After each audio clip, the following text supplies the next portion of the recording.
Hello there, everybody. Welcome back to Star Wars Lads for this week's live stream and Q&A. We are running a little behind because of some technical issues, but don't worry. We are about to get started here. Hopefully, you're all having a great Tuesday. Keep sending in your live questions here. This is a live Q&A, so make sure you're filing in your questions into the chat. We want to make sure we can get to almost everybody. We're going to go about an hour and a half tonight. So if you want to file in your questions, make sure you do so. Anything you want to ask, you can send our way. We do have some topics to discuss tonight. Of course, off the top is the news that Andor has 14 Emmy nominations, including Outstanding Drama Series, which is the most coveted Emmy of all. So we'll see if it can win that, as well as a bunch of other nominations. We'll go over those, as well as some of the snubs that came from that as well, because there are a few surprising snubs from that whole outcome with the Emmy nomination. So we're going to talk about that. We have some other news to talk about, including George Lucas making his first ever appearance at San Diego Comic-Con. It's not really for what you would think it would be. It would be for his new museum, which is finally opening, I believe, next year in Los Angeles. So we are going to talk about that as well. But the majority of these streams, as always, are centered around your guys' questions. So make sure you send in your questions, your comments, anything you'd like to discuss. We do have a lot of them piling in here already. So if you want to get one on the channel, for sure, send in a super chat. It helps out our channel and it bumps you up to the top, guarantees you get answered tonight. The other way you can do so is to join our Patreon or YouTube membership programs, where if you join at the $5 tier or higher, you are able to get chat priority access. You'll see it in the chat room if you're a member on YouTube, or you will see it on the specific tier that you're in on Patreon. If you're of that $5 membership tier, you will see a link to the stream. You can comment below or DM us your YouTube handle so we know who you are, or you can ask your questions there and we will bring them up on the stream tonight. Like I said at the beginning, about an hour and a half tonight, a little bit shorter. But as you can see, I am not home, so it's a little bit more difficult setup here, but we are going to make it work, and we are going to go about things business as usual. But keep sending in those chats. And then also YouTube added an interesting feature. I was kind of reading up on it while we were getting the stream prepped. We have this top fan feature now, which basically is just somehow it ranks you based on what comments and chats and stuff you send in. There is some, at least we could see the rules for it. It says the leaderboard shows a place for fans to stand out in the community. Top 3 get special badges in the live chat, and it resets every stream. So you can always try again. So I guess it's something to compete for in the Star Wars Lads chat every single week if you'd like to. So send in those chats, try to become the top fan. How do you get points? You'll need to collect experience points, and here's how you get them. Send in live chat messages or send in super chats and super stickers, which do give you a higher rank. So pretty cool.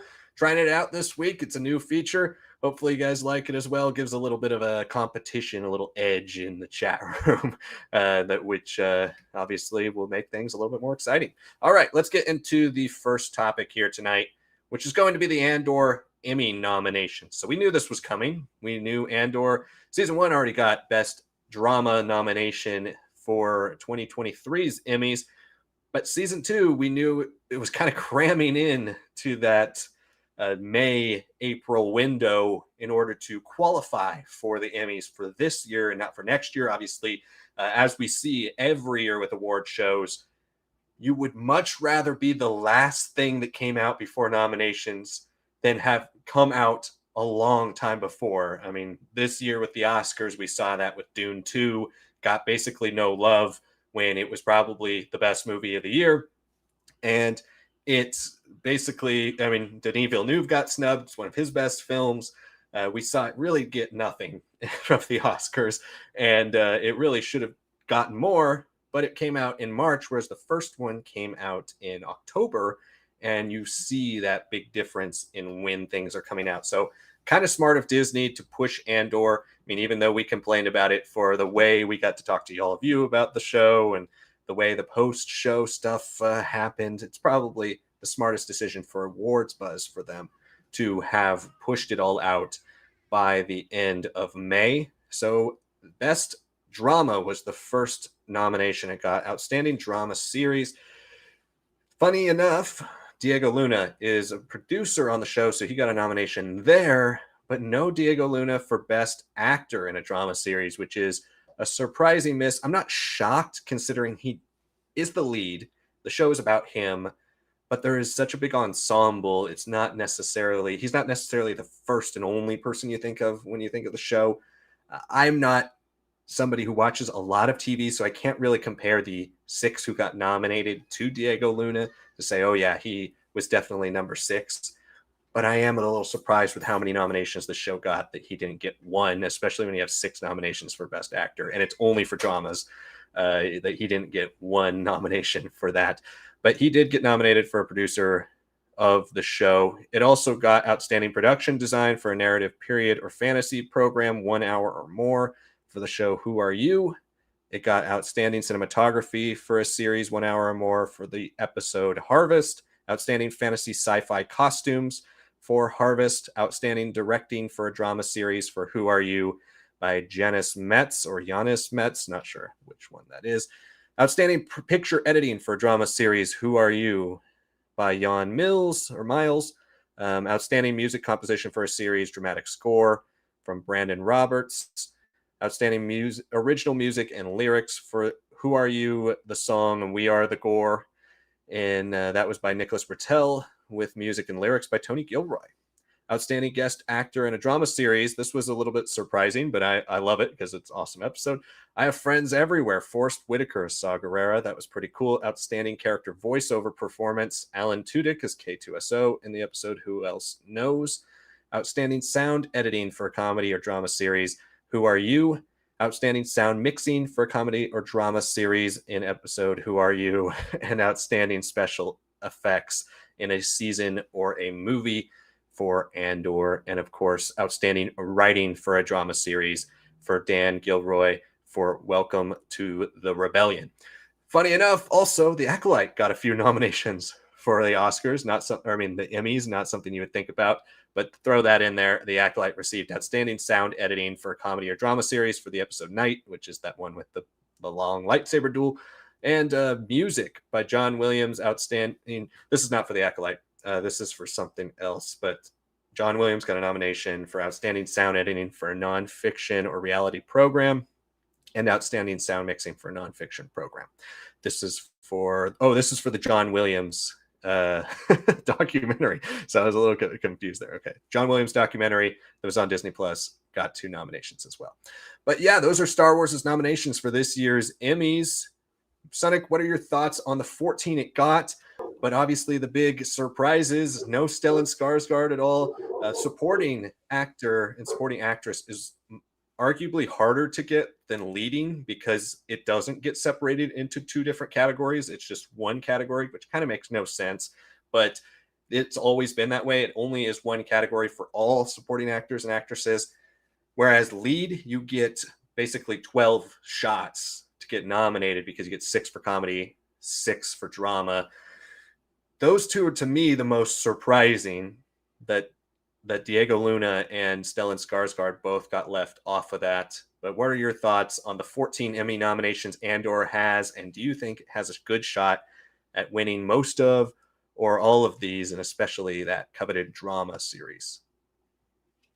I mean, it's nice that they got 14. It's just as someone who does actually kinda like the opposite of Liam, who watches more TV than movies these days, um, I'm pretty shocked seeing, like, White Lotus season 3 get 23 nominations and almost every actor get nominated, especially since yeah, like, it was trendy, but people were not the biggest fans of it. Like, it's not considered, like the best season of that show, right? I know there were some things like with Walter Goggins and all that that kind of popped off. You're like, okay, cool, pretty interesting, good acting. No one's gonna deny that. That is kind of the center of that show. It's not really like effects heavy or anything like that. It's just people at resorts just really messed up in general. But yeah, it was a bit shocking, right? That show can get all that love and Andor, I know it like, some of it comes down to its weird release schedule, some of it just comes down to how late it came out in the year. I can understand those things. I just am not understanding how, Genevieve didn't get at least nominated, at least Yeah. for her speech. Like, that's I can almost understand Stellan Skarsgård a little bit because season 1 is where he dominates. Season 2 is like, the rebellion's flown away from me, and you can almost feel that in his presence and story. If anything, Clea, the actress for her, should have gotten Yeah. a nomination over him because she took over that dynamic quite frequently and very effectively. So I can understand that, right? Like nothing's gonna ever touch his first season monologue.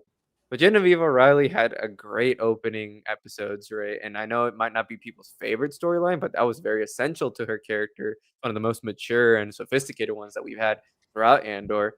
And then, obviously that little speech that she gives as she declares open rebellion against Palpatine and calls him out, like that's fantastic work. Absolutely fantastic work from her throughout the season. So a bit disappointed. And I think this is just a trend, unfortunately, with not just Andor, but any sort of sci-fi, very effects heavy show that's already part of like a pre-established universe, pre-established franchise. You don't really get that love. It's just the unfortunate reality. I understand, but like Andor is different. It was special. It's a show that people tell your friends about. You're like, "Yeah, I know you watch, like, the original 6 or something, but hey, watch this. This is crazy. It leads into Rogue One," that other action-packed movie that was there at, like, the height of, like, Star Wars: Is Reawakening in the mid-2010s. So, yeah, it's a bit frustrating. I do think that they've got a good chance of winning some stuff. I don't know if we'll necessarily I think Alan Tudyk will win. I think there's not really many competitors there perhaps, but, for sure, not as confident about Forest Whitaker, even though I really love that role, and I know it's really just centered on that one episode. I think there's gonna be probably some other shows that have some, like, great stuff that from their actors that are like, "Oh, that was just an interesting, development, an interesting one-off appearance that." As much as I love Forest Whitaker in the season, I was still hoping to see more of Saw and more connectivity with the Saw that's a little bit more of the insurgent that we see in Rebels, the one that's, like, pushing away everyone in the rebellion. This one is more like he's just crazed. You understand why he has a mask in Rogue One, and you're like, "Oh, it's not oxygen. This dude's high off of, like, petroleum gas, essentially." So, you know, it I can see that maybe being a toss-up, but maybe his name might be enough to carry him for that role. I could see the gore, the gore theme song essentially have a chance of winning. I wasn't aware that Gilroy actually helped write some of the lyrics, so that'll be pretty cool there. But yeah, I do think Diego deserved at least a nomination. I think he was much better this season than he was in the first season, and the first season has him like have a lot of screen time.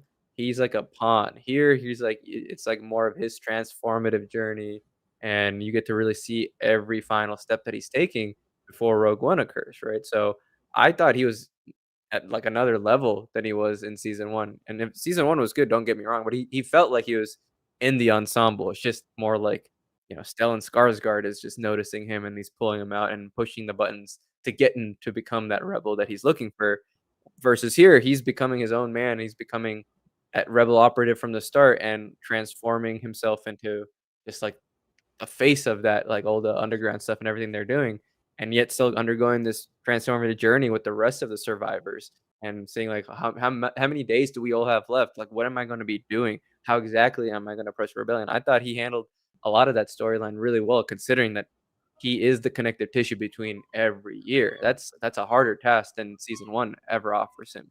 So I thought he deserved it. I can see again why, because this isn't really, you know, a show despite being named after him, really 100% focused on him. It just yeah, maybe format of everything kind of being 1 year for every 3 episodes. Maybe that's what kinda really, like, limited how much people really cared for Andor and its nominations, but I don't know, I kinda saw the writing on the wall. The way that it was marketed was pretty minimal. It was only really for that 5, 6 weeks, like, week before and a week after and during.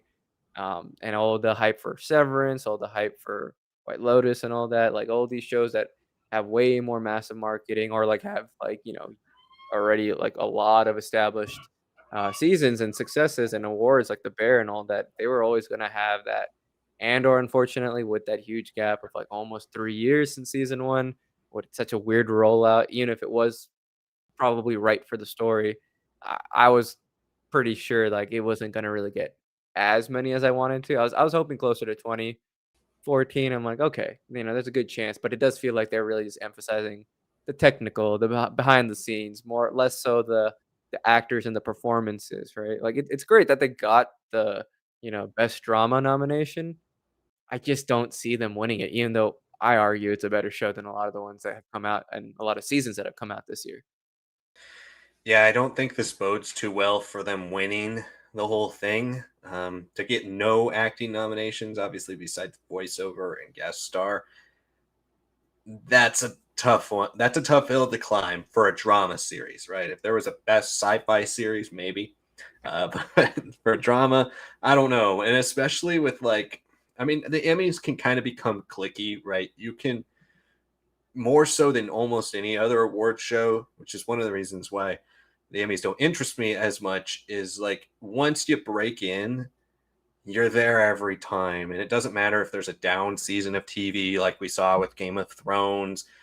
You just are always nominated for everything because it's a show people have seen, right? So with TV, it's harder to even watch everything than it is with film because of how long it takes to watch everything. And so you see a lot of the same stuff pop up year after year, and sometimes it's not till second, third season when people finally have caught up that they're like, "Oh yeah, now this show deserves some love."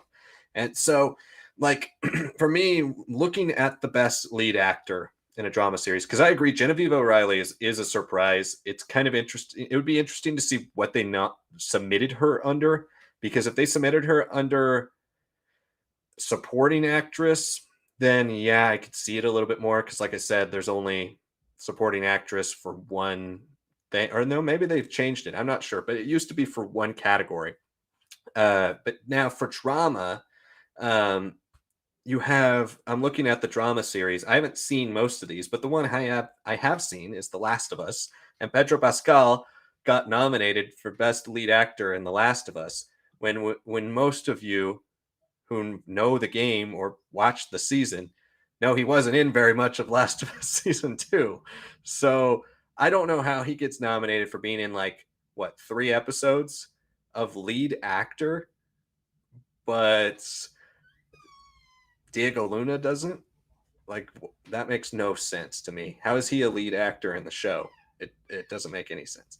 But once you're in, and people like Pedro Pascal and they like his shows. He's been around TV a long time. They've nominated him for best lead actor somehow. I feel like that's the one that just stands out. Other people who got nominated: Sterling K. Brown for Paradise, Gary Oldman for Slow Horses, Adam Scott for Severance, that one we saw coming, and Noah Weil for The Pits. I've not seen The Pit, but I've also heard great things about that, so I'm not too surprised about that one. I have no idea what Slow Horses is. I've never heard of it, but maybe I'll check it out because Gary Oldman's in it and he's awesome. But I have heard of Paradise, and Paradise is supposed to be very good too. But again, Gary Oldman, film clout, Sterling K. Brown, a lot of TV clout, and then it's Severance in The Pit. So really, to me, the standout is Pedro Pascal for being in like 3 episodes of The Last of Us. That's it. And so I just don't really get that one. So that's the one that really shocks me when it comes to comparing Andor to something else that we have here on the Emmys. But everything else, I'm not too surprised. I was hoping for the other nominations because I feel like without the acting, you have a very slim shot of winning drama series. I mean, The Last of Us was nominated for drama series, so you don't know. Like, it is a weaker year for drama series, but man, I just think, like you're saying, Sonic, White Lotus got so many nominations. Paradise got a lot of nominations. Severance is so popular and got a lot of nominations. And The Pit is extremely popular as well. I don't know if Andor's got a shot without some of these other nominations, but who knows? I mean, maybe it's the year that people decide to give like Lord of the Rings, Return of the King, the Emmy, where that got no acting nominations that year and it still won Best Picture. And so maybe we'll see that with Andor, but I don't necessarily think that's going to happen because, especially when it comes to Emmys, most of the time you see sweeps. You see shows win like everything when it's nominated for something. And so I don't know if we'll have that this year because there's no clear front runner, but I don't know if Andor is going to sweep all of its other categories. Probably will, all the sci-fi and technical stuff. But I don't know if it's going to take the writing. I don't know if it's going to take the guest actor, all those things that you would kind of expect it to. But who knows? We'll see. I'm pulling for it. I'll maybe have to check out all those other shows one day. But yeah, looking forward to seeing what happens there. Andor certainly deserves recognition. And so hopefully, I mean, if it can walk away with 12 Emmy wins, that's still a great story, even if it doesn't win the best drama that it's coveting. But what do you guys think of Andor being nominated for 14 Emmys? Let us know in the chat here. I'm going to scroll through the chat and make sure we don't have any comments specifically about the Andor Emmy story before we move on to our second story, and then eventually your guys' comments. So again, keep sending in those questions, those comments, those theories, anything you'd like to discuss here in the chat. We will get to them as soon as we finish our stories tonight. And we are going for about an hour and a half. So you can send them in there. If you want to become a top fan, keep sending in those chats. Send in supers and it'll bump you up even higher. Let's see here. We have no real comments about the Andor nominations. So let's move on to our second story, which is George Lucas coming to San Diego Comic-Con this year to preview his upcoming Lucas Museum. So George Lucas has been announced to appear on a panel for the Lucas Museum of Narrative Art with other iconic creatives like Guillermo del Toro, Doug Chiang, and Queen Latifah, who is moderating the panel. They are going to be appearing to plug George Lucas's new Los Angeles-based museum that he has been working on forever. Like, this was one of the first things he ever announced that he was going to do with his money, his $4 billion that he got from Disney for Lucasfilm. This was announced 10 plus years ago, this museum, and it is finally going to be opening here in the next year or so. So George is going to be appearing for the first time to plug his museum at San Diego Comic-Con.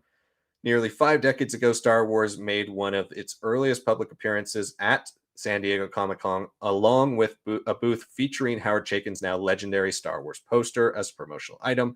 Now to have Mr. Lucas return, this time to debut the Lucas Museum of Narrative Art, is a full circle moment, San Diego Comic-Con says.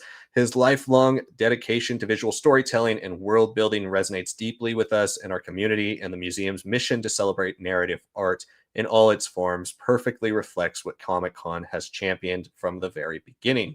The museum was co-founded by George Lucas and his wife, Melody Hobson, and is set to open in 2026. So this will be on Friday, July 25th from 10 a.m. to 11 a.m. in room 7AB if you're going to be at San Diego Comic-Con. And I'm excited to just hear what comes out of this. I mean, anytime George Lucas is interviewed nowadays, there's always some type of little story that comes out of it, especially if they're going to be kind of reflecting on the history of film and maybe, George's pioneering work throughout it. I mean, I love the cast of panelists as well. Guillermo del Toro is an interesting one, considering I don't think he ever directly has worked with George Lucas, but maybe with ILM, probably almost definitely with ILM at some point. And Doug Chiang, who's gotten a lot more credit over the last few years, especially with the Industrial Light and Magic Season 2 documentary, but has been one of the faces of creatives around Lucasfilm for 30 years now almost. So it's exciting to see him get his due, but he's definitely somebody who's fun to hear banter with George. Like, he knows him very well, obviously. So looking forward to hearing what comes out of this. I'm very excited to check out this museum. I've been kind of anticipating this for a very long time, constantly. Like, every year I feel like I look it up at least once a year to see, like, when is this going to open, or is it open? Because it has been so long since they announced it. But very much so looking forward to this. Sonic, what are your thoughts on George appearing for the first time ever at Comic-Con for his new museum? And are you excited to check out his museum in LA?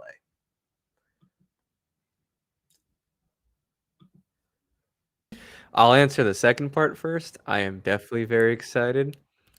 Just I mean, you can look at some of the concept art and all that. It's gonna be a marvel just to look at from the outside, right? Like, and LA has no shortage of, like, some of the most premium constructions these days, right? We can look at stuff like in sports, like SoFi Stadium, the new Clipper Stadium. Like there is technology galore in all these places. But museums aren't not necessarily like, the front of technology, the front of innovation. Like they can have some cool designs, but they're usually older, right? So this is gonna be a fresh thing here. I mean, it looks like a starship essentially has landed, like from some of the concept art, and I think that's very cool. I'm it's gonna be his whole career, and I think there's gonna be things that he might even like. I know it's definitely gonna be more 70s to early 90s, and then a lot of the 2000s stuff because that's when he was the most active. But I'd love to see like if he's kept some stuff from like his USC days, and if there's some things from like more the early 2010s when he was still doing some filmmaking, where he was still kind of, you know, invested in a couple of little films like Red Tails and all that, and what he can show off from there. Because even if he hasn't necessarily made great quality films throughout his career, they've always been some of the richest, most detailed, like, workspaces ever, and I just wanna know what it was like to be around George Lucas in some of his more unknown eras, right? We're obviously gonna get some of the coolest things that have always been, in the archives, like that famous picture of him, like, after Episode 6, like, the Death Star 2 model and all the different models that they created for that film, right? That's cool, that's awesome. I wanna see, like, what he's done that he hasn't shown, and I wonder if he this would be a place for him to also show off some of those, like, short films that he's like, "I'm never gonna really show to the public or ever really release," but maybe Yeah, he yeah. has, like, a room to be like, "Yo, I've been making movies and putting my own money into it, and that these are, like, pretty cool animations or whatever," right? So, yeah, I'd love to see some more of that. For that first part of the question, though, it's still kinda shocking to me that he never went to Comic-Con. I know Comic-Con, Hall H kinda became more of a thing in the late 2000s, and that was after the prequels, but it's just shocking to me that, like, Star Wars has so much that it goes to Comic-Con with Mark Hamill having gone there in '76, like, with the original novel adaptation and, the original design of the old logo, triangle design of Luke Skywalker and everything. Like, it's crazy to me that it's been almost, like, integral to, like, the very beginning of Star Wars' story, but George Lucas has never really had a hand on it or, like, any sort of presence, and I get it, he's not necessarily a dude that is there to, like, rally up a crowd in Hall H like that it is these days, but it's kinda shocking, and I wonder if he is also getting it not just because of the timing, but because so many studios have pulled back from, like, doing anything in Hall H this year, and it's been a trend for the last few years, but especially this year, there's, like, barely anybody showing anything, right? So, yeah, this is a good time for him to kinda, like, have his stage, his moment, getting more into intricacies, talk about filmmaking, talk about who he is, and, like, he's at the twilight of his career, like, and he's been retired for over 10 plus years, but this could be, like, one of his final big, like, moments. Like, he was at Cannes recently and was able to talk a little bit more about his thoughts on everything about filmmaking today and all that. But I wanna see, like, him kinda, like, reflect on his legacy just, like, one more time publicly before the opening and with, like, a whole audience that is pop culture. He has shaped, like, a vast majority of it. So, yeah, I mean, it'll be cool to see. It just it just doesn't, like, yeah, it just doesn't make sense to me that, like, he's never been there at any point, not in the '80s, not in the early '90s or something when Comic-Con was, like, more j like, of his sort of thing. Because he's been at Star Wars Celebration. It's not like he hasn't gone to conventions. It's just I guess he's never felt the need to come to someone else's, I guess. That's maybe the best way of putting it, but now he's like, "Alright, sure, why not?" Like, this could be, like, a nice little check mark off my bucket list, kinda like how Harrison Ford is, like, now in Marvel, now he's nominated for an Emmy for Shrinking and all that, like, just 2 older men trying to finish up the last few things that they never really experienced, I guess, in their careers. Yeah. Yeah, definitely. And it is a little shocking he's never done some type of panel or retrospective or something. Not surprised he hasn't promoted films there just because when the prequels were coming out, Comic-Con definitely wasn't the place it is now to promote your movie. Like it was something that some of the studios did, but there weren't dedicated Marvel and DC studios promoting their big, huge movies. It really did take off in like 2012, 2013 as like the place to promote your new film. So I'm not shocked he's never promoted anything there. And then he also did start Star Wars Celebration during the time of those prequels coming out. So not shocking he wanted to save his stuff to promote at Celebration. But I am shocked he hasn't been invited over. Probably has been invited, but he hasn't at least attended any type of Star Wars retrospective or anniversary thing. Um, I know he does live in Northern California, so maybe that's why he doesn't want to really drive down or fly down for something like this when he's not like it wouldn't be something he'd be getting paid for or obligated to do. But I'm very excited to see whatever he has to bring. And sometimes when people get older too, the filter gets lifted. He just says things now, and sometimes you hear him rant, and I love hearing whatever his new rants are at all of these different events that he does now. So whenever he makes an appearance, I'm listening because he kind of goes on and really reveals things that he might not have revealed 15 years ago, 20 years ago. So looking forward to whatever comes out of it. And I'm very much so looking forward to when the museum opens. I'm sure we'll get a release date or open date at the Comic-Con. They're probably saving that for Comic-Con. And now, it's kind of shocking because LA does have a lot of museums and a few iconic ones, but it didn't really have the like iconic film museums until the last 5, 6 years when the Academy Museum opened up, which is kind of shocking. It took 90 years for the Academy Museum to open up. But they have the Academy Museum now, and you got the George Lucas Museum. And I know San Francisco was definitely, kind of vying for that as well. And you got in San Francisco, you got the Disney Family Museum. So it's just kind of, we finally have these like film history museums opening around California, especially now in LA. And it's, kind of surprising we haven't had that before, considering LA's been the hub of filmmaking for 100 years. So this makes a lot of sense, and I'm looking forward to checking it out when it finally gets to open. But yeah, those are our stories for the week. We have a few other small stories we can cover if we need to fill dead air, but most of the stream will still be dedicated to answering your guys' questions, your comments, whatever you'd like to discuss here in the chat. So keep sending them over to the chat. As always, Patreon gets you priority chat access. If you want to subscribe to the $5 tier or higher on Patreon YouTube membership programs, you get priority chat access. And if you want to send in a super chat, if you want to send in a super chat to help the channel, make sure you do so.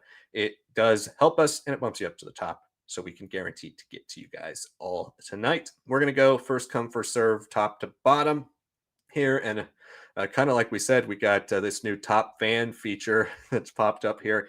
So I guess the more chats you send in, the higher your score gets. And I don't really know how else it works. It said supers and super stickers give you even more than before. So we'll see how that continues to play out for the stream. Adds a little level of competition, I guess, for the stream and the chat. But let's go with the first comment here from Critical Thinker, who said, finished the audiobook for Darth Bane book 3. Overall, okay, but the worst of the trilogy. Xana got less focused than I expected, and the side characters were less interesting than in the last 2 books. Yeah, I think book 3 is the shortest, easily, and it definitely jumps around the most. You have kind of the book 2 has kind of that prologue with younger Xana, and then jumps up a little older. I think book 2 is so underrated. Like, I feel like people don't talk about it as much as Path of Destruction, but Rule of 2 is really great. I love the way it ends. I do think there are very iconic, great moments in book 3, but I would agree with you that I do think it's the weakest of the 3. But I'm glad you finished up the trilogy and you enjoyed it. The audiobooks are fantastic for all 3 of them, though, folks. So if you guys want to check those out, even though they're not Essential Legends collection, they are still really high production value. And I believe Jonathan Davis narrated them. So extremely high quality narrator as well. But yeah, glad you enjoyed the series overall. Yeah, I mean, I can kind of understand it to a degree because, like, the whole point is, like, by the 3rd book, like, Bane's like, "Why isn't Janna doing anything? Why isn't she trying to take over? Does she care for me? Does she love me?" And, like, having her be almost not as described and fleshed out can kinda work in that sense. It's I don't think that was the intention, to be fair, but it almost does come off like that now that we've had decades since it's come out, and they're like, "Yeah, there hasn't really been a follow-up to her story. You just know of other Sith that followed after her." Right? So, I can understand it. But yeah, that the length of it probably is what like, held back on really getting her to be fully developed, but I mean, that's where I think of it, like, it might just be more that Bane just truly doesn't understand his student as he once thought he did, and Carpission's kinda writing kinda like that, like, that she's distant, that she's doing her own thing, that she's not doing anything and almost seemingly cares too much for him until that final confrontation, and you're like, "Yo, no, no, it's she's never been like that, this is all part of her plan too, she's just as ambitious, she's."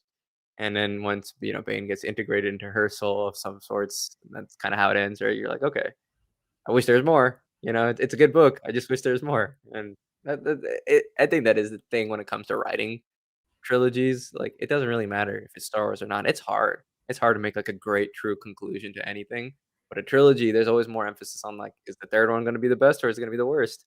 Oftentimes, it's the worst, and it's not to say that this is a bad book, it's just the first 2 are just a lot more, like, enriching and a lot longer, and there's just so much more to that origin of Bane and focus on him that once you come to the 3rd, you're like, "Oh, okay," and, like, you make a point later too saying like, "Oh, the characters are a little less interesting, the side characters." I agree.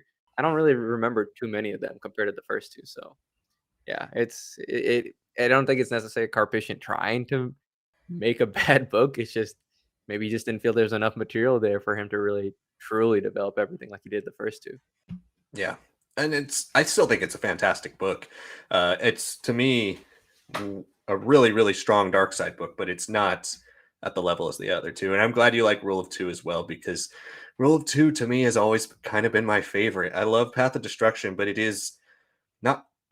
I don't wouldn't call it predictable, but its plot structure is predictable. It's Yeah. it's the rise of Bane, so you kind of goes the way you think. I think the ending is the last third is the most shocking part, but the first two thirds are kind of exactly what you'd expect from like a Sith origin story. So I think that on rereads and going back to that story always brings it a little bit lower in my ranking between the three. But I just love Rule of Two. Might have some pacing problems, some people with the different time jumps, but I love it. I think it has a great ending and it's really dark, really twisted. And yeah, man, I definitely agree. If they would have done a Xana trilogy after, because one thing you can always say about Dynasty of Evil is that it does a fantastic job with Xana. Like Xana is ruthless in that, and I think it's really more so the fact that Bane's just kind of tired in that Yeah. holds it back. He's old and his body's worn down after the Orbalisk thing in book two, and it's really Xana's book, and she becomes super fascinating, especially by the end. But they never really follow it up, and I would have loved to see Xana and her future series take off, but they never did that. It's probably because by the time that book came out, because when the Darth Bane trilogy kind of had an interesting path, because it most trilogies in Star Wars came out like all within a year and a half of each other, or a year of each other, um, or over a 3 year span, one book every year. The Darth Bane trilogy took a longer to come out. I believe the third book didn't come out until 2009 or 10. So it did kind of have a slower release strategy, whereas book one, I think, was 2006 and book two was 2007. And I think book three was 2009 or 10. So book three always kind of felt like the epilogue book. And I think by then they were already ramping up on the Old Republic. So they were kind of wanting to move into the next phase of Old Republic storytelling with the MMORPG. So that's probably why we never got it. And then, of course, the Disney acquisition shortly after. So that probably maybe killed any potential of having it one day. But it would have been awesome to have a Xana trilogy because she is a great character. As awesome as Bane is, by the end, Xana really is one of the best parts. So it's a shame she didn't get more after her story, or at least even like one book would have been cool just to see how she leaves her stamp on the lineage of Bane as the first Baneite apprentice. Yeah. Yeah, no, it would've been nice, just we never got around to it for some reason. Critical Thinker also says, how would you improve Legacy of the Force overall? I feel like smoothing out the retcons to New Jedi Order, spotlighting Jaina more in the first half, and greater consistency between writers would have helped things. Yeah, I think the last part is one of your big things. Greater consistency between writers would have really smoothed things out. I mean, not to mention you just have 3 writers in that series who have very, very different styles, first of all. I mean, I like the 3 writer concept in general. We just did our High Republic retrospective, right? And I think the 3 writer thing is interesting overall because it is like it's a tighter scope. Whereas with High Republic recently, we've kind of been complaining about how certain writers just specifically take their things and focus on them and don't really touch any other stuff and kind of like leave certain characters out who really should be there and focus on other things. And not that Legacy of the Force doesn't do that in some ways as well. It definitely hyper focuses like the Travis stuff, got more Mandalorian.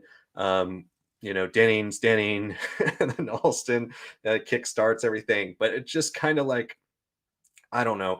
It definitely was an odd group to pull together there. And I think some type of marriage of both where you kind of have this little bit more lengthened story. Like I think Legacy of the Force could have learned something from New Jedi Order in some ways instead of shrinking it down. Like New Jedi Order is too long. And there are books that are definitely padded. There are books that feel like you can forget them immediately, or there are duologies that should have just been one book. Like the Agents of Chaos one is one of the most talked about like worst series of New Jedi Order.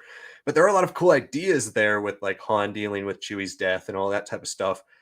And the moments that focus on that really hit, but then it's like this whole side adventure with Han, you don't necessarily need that, especially in the grander scope of the story. And so New Jedi Order definitely over padded, but Legacy of the Force, especially with how much it changes and retcons New Jedi Order, how much it creates an entire new era. Basically, it starts new conflicts. It goes all in as this like big epic new event, but it's too short in a lot of ways to really leave that stamp. And so I think one of the main ways you fix it is go from maybe 9 books to 12 books or continue to pad out maybe intermediary stories in between stuff, just really continue to flesh out those conflicts and those characters. I mean, a prequel series would have helped as well, considering the time gap between Dark Nest and then Legacy of the Force. So something to kind of fit in that might have continued to help the character decisions and changes from there fully develop between series would have also been kind of nice. But yeah, I think overall those are kind of the things you could do to smooth out the initiative itself. I mean, as for the characters and the way the story progresses, it's kind of like if you change too much of it, you're not Legacy of the Force anymore. So I think really a lot of it could be smoothed out with just additional books, not keeping to the 9 book structure that they really liked, and trying to weave in a little bit more padding, a little bit more justification, and continue to let that flow without overdoing it. It's a fine line, but I think 12-ish books might have worked a little bit better than 9. Yeah, I mean, I mostly agree too. I think it is really just having it be single digits was a strange choice for how, consequential it is to take apart the Galactic Alliance and have Cadus's rise and everything. Like that's a lot.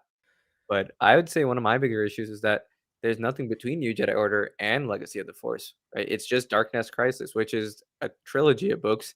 It's a weird trilogy. It tries to like fit in stuff finally, like, oh, seeing like, oh, we have a recording of, Anakin and Padme dying and all like how it all kind of went down. And some of it just comes down to the fact that they're like, okay, the prequels are finally over. We can really integrate into our story.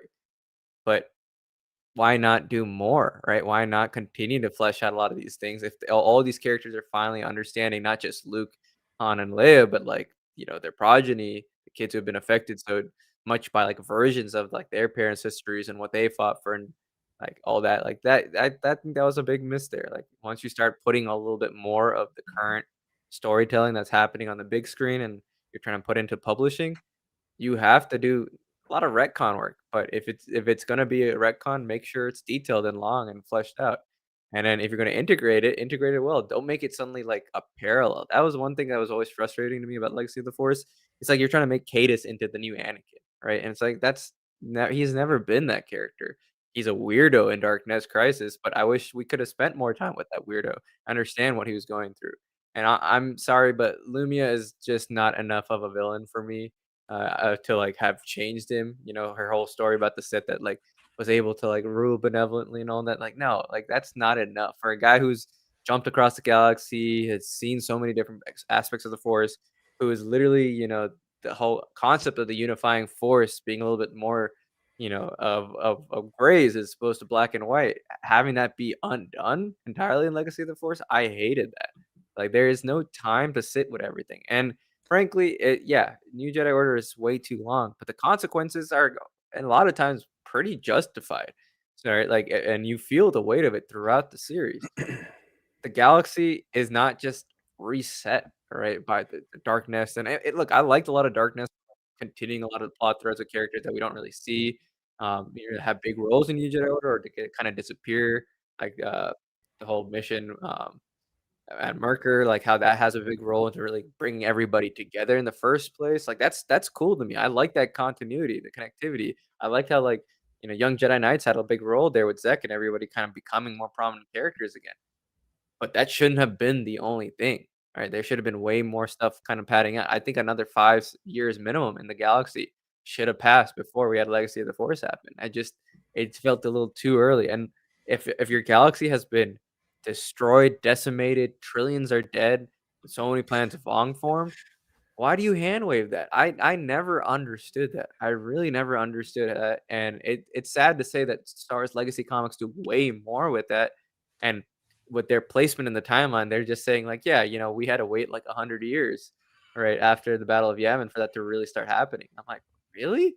Took you that long?" Like, I doesn't seem like it'd be overly complicated with, everything that happens and all the crazy force powers and everything, the technology, the type of Jedi, the galactic license. It never really made a lot of sense to me, and I couldn't blame Legacy for that because it was like, well, it's a flashback. It's not really the start of the story. It's more just talking about Cole Skywalker and his death and everything, and how the one Sith rose up. I get all of that stuff. It was just frustrating for me. And then my last point here is I do not like how this trilogy, this trio of authors was put together. Alston, rest in peace, but he is the only grounded force in that whole series, and he's the one who's kind of been always a little bit more on the Zahn kind of is of scopusing Star Wars stuff that is in the movies that is grounded. He kind of tries to stay in that lane, right? And obviously, he worked on New Jedi Order. He's always going to be more interested in space flight and combat there. Like that's his bread and butter, sure,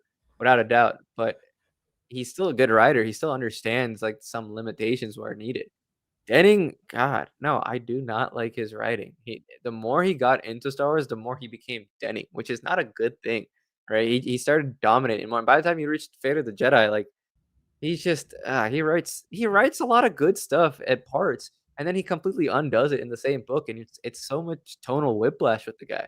I really do not like that. And Travis, at that point, she was a rogue agent. She was so obsessed with Republic Commando and everything from there, and anything else that she was doing, she was like, "Okay, well, I'm gonna throw in Mandalorians here." And I look, full credit to her, she has shaped so much of Mando culture and everything that we know about it, but making them the super soldiers that can never be touched, that Jedi are, like, almost weakened by, like, the way, like, Jason would be at this point, Jason being, like, would be whooped by Mandalorians was just it was weird. It was just a lot of weird choices made there, and Alston was not enough of a force at that point in his career to be able to balance these 2 other authors, right? And frankly, there's just so much of a disconnect from, like, a story group concept. There was a story group for New Jedi Order. It doesn't really feel like that in Legacy of the Force. Zahn not being made aware of Mara dying is just shocking. It's just a poor choice. Like, you can still go ahead with the story, but at least let the guy know before it happens, right? I don't know. There just seem to be a lot of choices about, like, speeding things up, paralleling it, company mandates. Maybe George had some things to say that he wanted to happen here, but I think Legacy of the Force undoes so much of what made New Jedi Order special and actually have staying power, because they were like, "We wanna make it so similar to the prequels that it loses a lot of its glamour, and you lose a lot of things that I think made it appealing for people to be like, I wanna continue the story, see what changes in the galaxy, see what changes with our heroes and our villains. But and by the time you reach Legacy, it's a remix. Everything becomes a remix again. You can complain about sequels being a remix, but I think that makes a lot more sense 30 years into the timeline than 100 something years into the timeline when Legacy takes place and everything's like, "Okay, well, this is how we've been set up." And I know I've been ranting here, but I absolutely do not like the idea of, like, a Jedi throne. That just goes against everything that I think the EU is really building towards. It's, maybe a nice poetic vision for a dying father, but it's not something that was ever really fully explored to that detail again. It's never really retconned properly, and it's like, okay, so all that's happening. How does Jaina figure into it? 'Cause it's she's the only remaining Skywalker here. Yeah, you can say Jason's kid could have been on the throne, but we don't really see any story about his kid. Like, it's just yeah, so many things about Legacy of the Force became defining for the later EU, but I think that also started to unravel so much of the later EU that anytime I go back into it, I'm like, "Yeah, this is entertaining." But is it, like, really connected? Is it really well thought out? No. I think that's when, like, everything in Lucasfilm, not just publishing, but video games, everything just started falling apart for them. Well, everything was just trying to one up the last thing Yeah. too, and that was one of the big problems with it. I mean, and you mentioned the prequels as well, and capitalizing off the prequel hype. Legacy of the Force started the year after Yeah. the Revenge of the Sith came out. So it just in general, you had the constant need to one up the last thing. So I mean, what do you do to it? We used to live in an era of storytelling where it was like, what do you do to one up the previous thing that came out? Get rid of the previous thing that came Yeah. out. It's like that's. I'm glad we've gotten away from that, not just in Star Wars, but in general. And it's an old school like TV trick. They called it um like leveling. You would have your guy. I mean, we see it in something like Dragon Ball Z, right? You have your guy who they can't beat, and then they eventually beat him, and then you find out, oh, this person's even more powerful than that person, and now they lose again. It's a classic thing in TV, but we saw it a lot in the early 2000s with like everything, not just Star Wars. So I think that is the biggest sin of Legacy of the Force is just in general. It's always trying to be better than the last thing. So what does that mean? Now you have all this Mandalorian lore that comes from KOTOR and that comes from the KOTOR comics and all of that stuff. Let's throw that in. We have Karen Travis, who's hot right now, writing Republic Commando. Let's throw all that in. What do we do? That New Jedi Order didn't really have that, so that's another thing that one ups it. We got the prequels now solidified, whereas New Jedi Order was working in ideas from the prequels as they were coming out.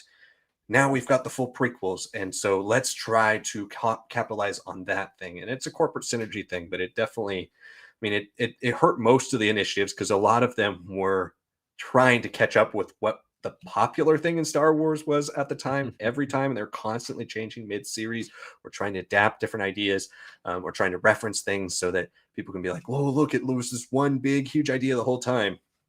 But they weren't, and so they were constantly shifting. And I think Legacy of the Force really got caught right in the middle of that because Star Wars really changed identities too under the transition from Clone Wars Multimedia Initiative to Clone Wars 3D animated show. And Legacy of the Force was coming out right in the middle of that. And so you kind of have this like the first true retcon of the EU, the first true like altering and changing of significant EU content right in the middle. And I think with that, I mean, we don't know how involved George was, but with that, there was a lot of like adapt or survive type of mentality brought into a lot of EU projects. And Legacy of the Force was one of those first ones. It's like, can you make the prequels the center of your universe or can you not? And how do you adapt all these things that we are throwing in now into your storytelling? And you see that transition a lot into Legacy, Fate of the Jedi. You see that with the Clone Wars books that came out then. You see that with Old Republic MMORPG. There was a strict change in direction over there. So I don't know. It's kind of interesting to track for history, but yeah, certainly got caught in the crossfire there. Critical Thinker also says, what era would you most like to see Star Wars flesh out that hasn't gotten significant content in either the EU or canon? That's an interesting one as well. I mean, we've gotten variations of this question before, but no content in the EU or canon. Um, I mean, The obvious one is that Dawn of the Jedi really isn't the start of the Jedi Order. You could really have a birth of the Jedi thing, and it's like the actual true start before Thoyor, before the unification of the tribes and all that type of stuff. You could have a real birth of that, but I am somebody who, especially in Star Wars, doesn't really like to see that type of stuff. I think Dawn of the Jedi is a good pick, though, in general, because it never got finished. Only had three comic arcs and one mediocre book. So I would have loved to see that era really, really fleshed out because there are some interesting, cool, fascinating ideas, but you can't help but like read the book, especially, and just feel like this is such a foreign universe that it just doesn't compute with what we know of Star Wars. And I would have loved to see it transform more into what we know of Star Wars and change. And obviously, there's that basically 23,000 year gap between Dawn of the Jedi and the Old Republic. So I think that specific era, the way all of it changes and transforms, I would have loved to see Dawn of the Jedi keep going until, important, significant stories between Dawn of the Jedi and the Old Republic, starting between Tales of the Jedi, I guess, is technically the beginning of the Old Republic era. So for me, that might have been where what I would pick. But I mean, obviously, the other specific answer is just everything later. So you have the connection between Crucible and Fate of the Jedi to Legacy, which I would love to see. The end of Luke Skywalker and how he, sails off into the sunset and just hangs it up. I don't really want to see him die, but I would love to see how that transition of power. I mean, we had a question either last week or a couple of weeks ago about the throne and like the transition to Jaina, Alana, and Ben, and like how that could have all worked. I would have loved to see the actual phase out of our original trilogy characters and see how their legacy progressed into eventually what was the legacy comics. So I think those would be my two big things. But I do kind of want to see the continuation of Dawn of the Jedi. It's a period that I really did enjoy the comics. I didn't love them, but I did enjoy them enough to want to continue in that world. The book I didn't really like that much. So it's just kind of a weird amorphous era that feels like should be so much richer. So that to me would probably be my first choice. I'll answer some EU and some canon.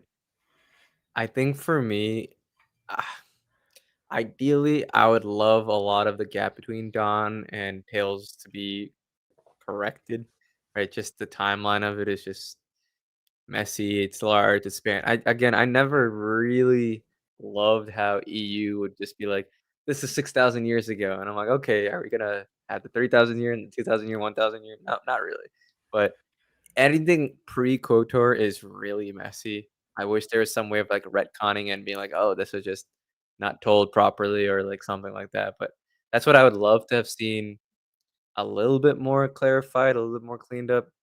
I mean, Tales of Jedi is already complicated because there's also, like, once you finish the first couple of arcs with Ulick, you kinda jump back to, like, no, Yeah, Frida Nod and all that, and you're like, "Okay, yeah, cool." But you're like, "How far away is that from here? Like, what's the technology like?" It's like, they're quite literally sailing the galaxy, like, with, like, ships. It's like, "Okay, what does that mean?" Like, it's a again, it was the '90s, I understand they were trying to go a little bit more medieval in general compared to, like, what Dawn of the Jedi, ultimately is kinda going for decades later, but yeah, it's just how the '90s was just not just in comics, but in publishing, like, the Bantam era. I know there's a comment from Critical Thinker talking about like, "Oh, like, well, there was retcons between the Bantam books and, Hand of Thrawn duology." Not disagreeing with that, but also there was no real plan back then. Everyone was kinda writing a lot of stories concurrently, just seeing what would latch on. There wasn't really like, "Oh, we're gonna make a nice, like, connectivity," and then Zahn came back and he's like, "Alright, I'm gonna just say why these parts of these books were good and why the rest of these are really stupid and I don't really like them," right? So, that's a little bit different than I'd say, like, New Jedi Order to Legacy of the Force. There's a lot more planning involved, there's merchandise, there's everything more, like, cleaned up there, and that's still frustrating compared to, like, oh, '90s, everybody's still trying to get back into that. But, right. I can understand why, like, a Dawn to Tales era would be hard to really flesh out properly.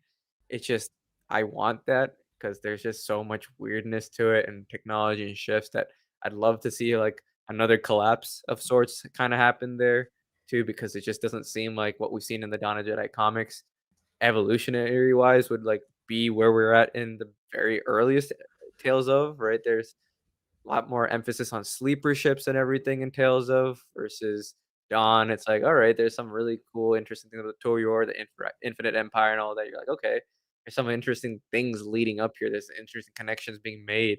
Seems like technology is a bit more advanced in general, right? So it's like that's something I never understood. There's also like a whole era of like the 100 Year Darkness, where like suddenly all these lightsabers are using battery packs with cables, but a lot of other media just doesn't. Older and newer Star Wars, I wanted to understand why stuff like that was happening.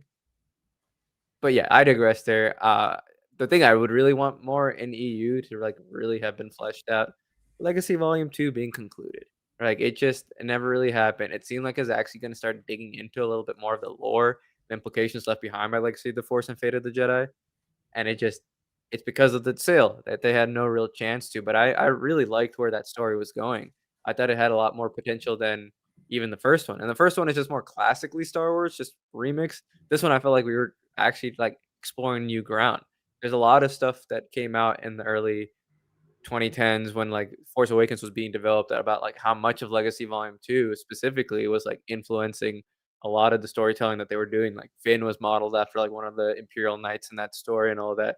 And I thought that was some really cool stuff there. It seemed like internally at least Legacy Volume 2 had like a lot of goodwill towards it. It seemed like they're gonna really take another big leap in the storytelling, almost like rebalance the scales again. And obviously it didn't happen with the sale. But yeah, I wish that was actually fleshed out. I think there was a lot of great storytelling there. Cade Crew could have returned a little bit more than just a cameo, and I would have liked to seen how he would have interweaved in and out of the story without being like the Skywalkers and basically in charge of everything in the galaxy, like a lot of the EU ends up being, right? So yeah, I think that would have been really cool to see. But for canon, it's a very obvious one for me. It's a 30-year gap between Return of the Jedi and The Force Awakens. You flesh that out. There's plenty of stories you can tell. I eventually it will happen. It's just disheartening to me that because of the Mandoverse, we've really kind of stuck most in the New Republic era. I know you don't almost kind of don't want to spoil what happens to the New Republic and why it falls apart, but you don't have to do New Republic storytelling. You can do a lot more Jedi focused storytelling. You can do a lot of stuff in the Outer Rim. You can do a lot more stuff about the First Order. You don't have to really do those things that are tangentially connected or like directly results of like whatever happens in the first 10 years with the New Republic government. And we still already had a great book in Bloodline that show like, okay, at one point it just reaches an impasse.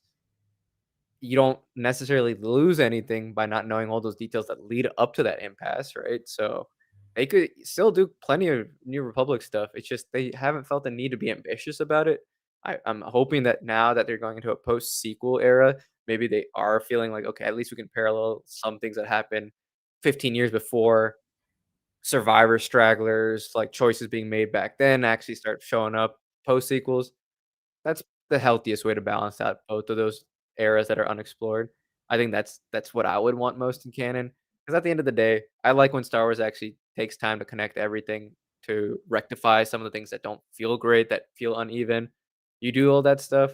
You might not ever make an era as beloved as another era, but you've told some great stories, and that's what matters at most at the end of the day. That people can be like, "Oh, I love this, this, and this."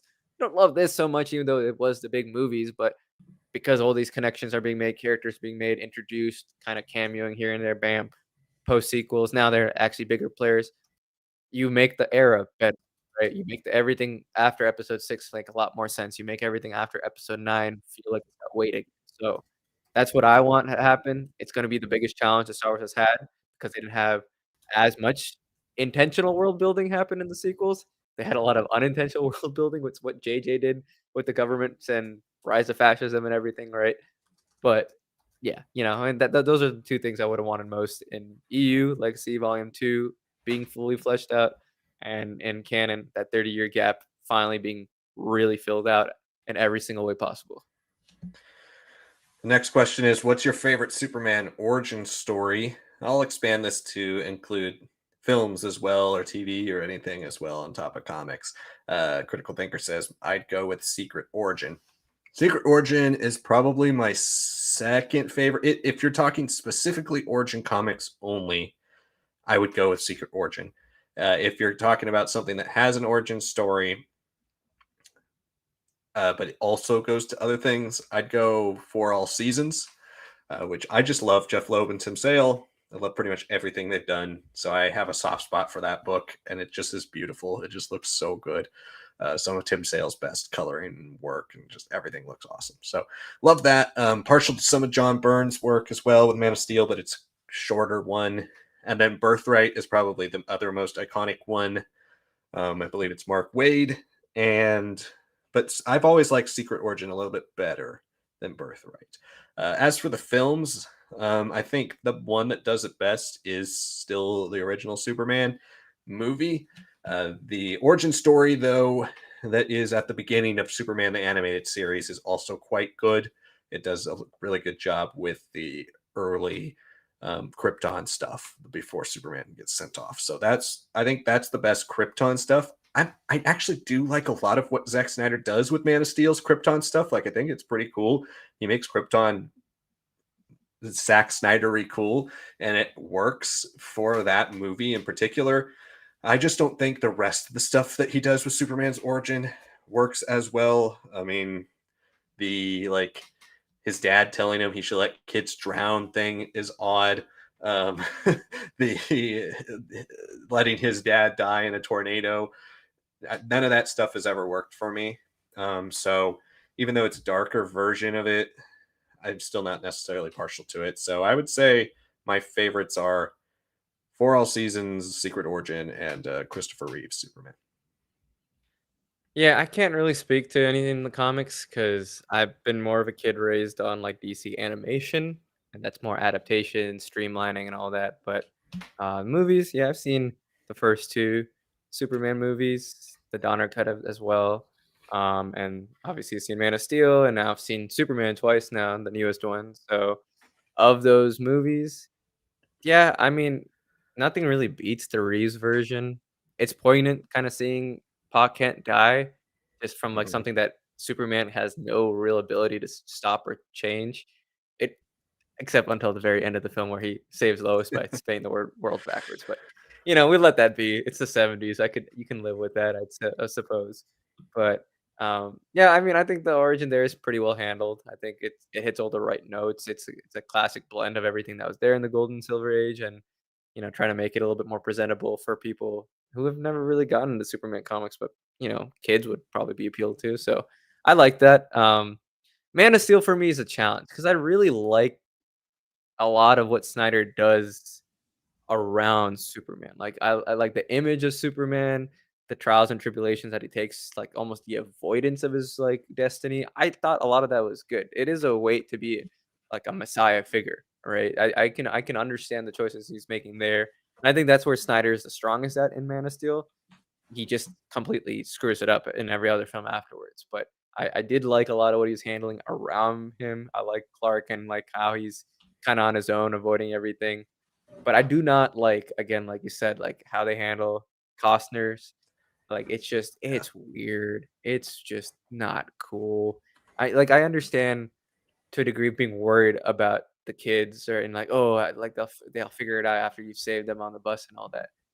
But in a tornado, like and he's like, "No," like, I understand the reasoning, but the reasoning is still pretty weak, and then when he finally takes another step further in Batman versus Superman with Martha being the same name of Bruce's mother and, you know, Ma Kent, I was just like, "What are we doing here?" Right? So, I understand the choice, right? Like, that he can't this is again, like, it's almost like the original Superman that he can't do anything to save, his his parent, but he can. That's the whole point. He quite literally can, right? That's what I never understood is like of all stories that you could have done there, you could have done something very different and still had it been focused on like Superman has his limitations.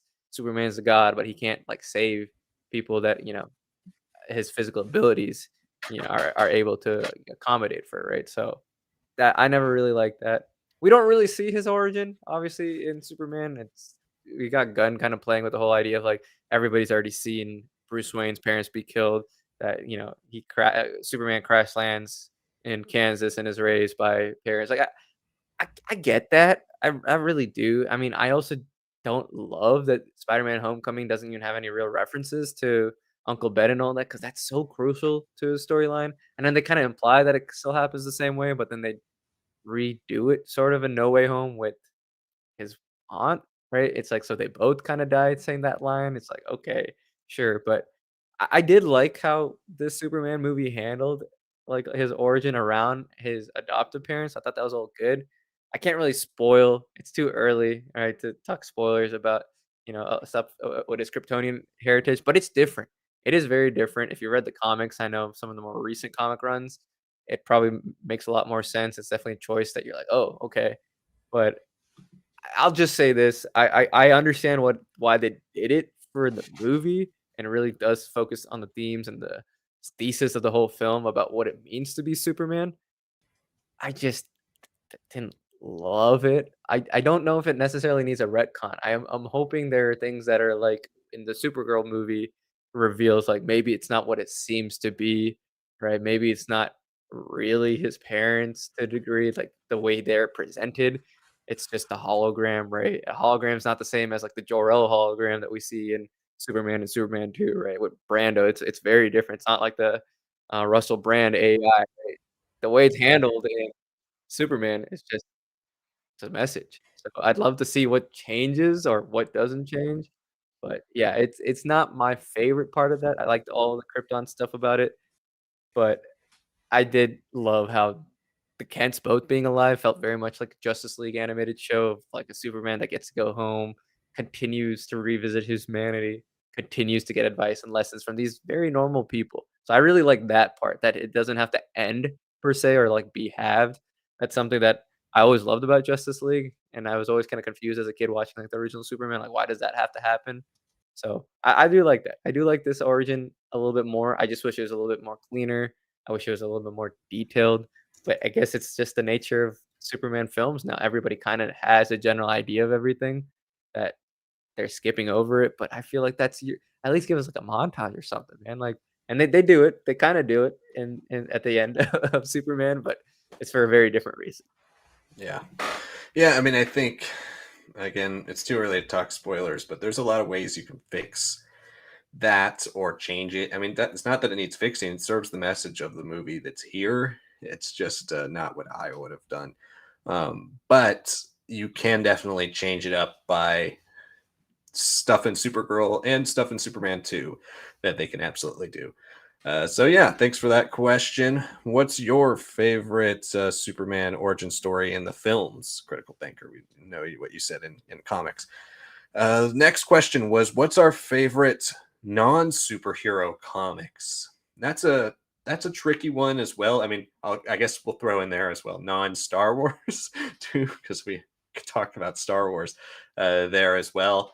But for me, the things that came up off the top of my head, I started kind of listing them when I saw this question pop up earlier in my notes so I could try to remember all of them. But the ones that came up immediately when I thought about it were Mouse, which is like the most common answer for this question. And it's an incredible book, incredibly powerful.